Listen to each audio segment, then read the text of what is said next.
this way.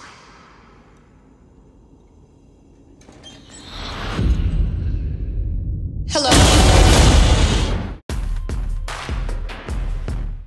What had to be in this movie from The Conjuring? Like, as soon as you knew you were gonna do it, you were like, what has gotta pop in? What's gotta at least be an Easter egg? What's the must? Aside from the demon nun, I think one of the keys was to know where Valak originated from. And didn't want to kind of over-explain it or give too much away. And then I really liked in the script, I mean, this came, from Gary Doberman and James Wan, this connection with Frenchie, which if you're paying attention and if you are a real big avid Conjuring World fan, they introduce Maurice Thoreau and he says, my friends call me Frenchie, and then the story goes. But if you watch The Conjuring 1, they will say, Patrick Wilson says, Maurice Thoreau, his friends called him Frenchie, and explain he's a French-Canadian farmer, and we're going to introduce ourselves to him.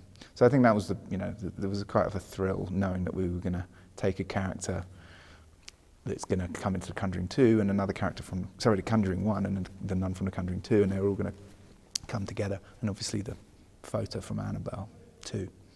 What are your origins? I'm really kind of curious. Like, when you were going to the VHS shop, mom and pop, before it was Blockbuster or whatever, what were the ones that you were grabbing off the shelf that influenced you? Everything that was a horror movie, and I guess back then as well, you didn't really know, I remember seeing, you put them all on the same level at the time because of the covers, I remember obviously Nightmare on Elm Street, and Psycho 2, or Friday the 13th, Part 5.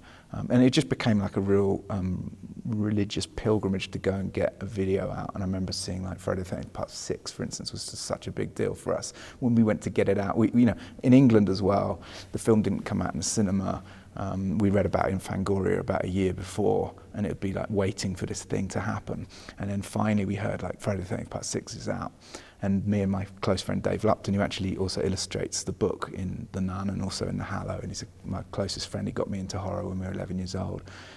I remember going around his house and we would be spending a whole weekend trying to go to get Friday the 13th, Part 6, and it would be rented out every time, and we finally got it. And it still burns this real, I get real emotional connection if I watch one of those movies again now. But as well as films like Basket Case or Neo Maniacs, or we didn't know whether the Terminator and the Exterminator were as good as each other, or All right, so I brought the cross.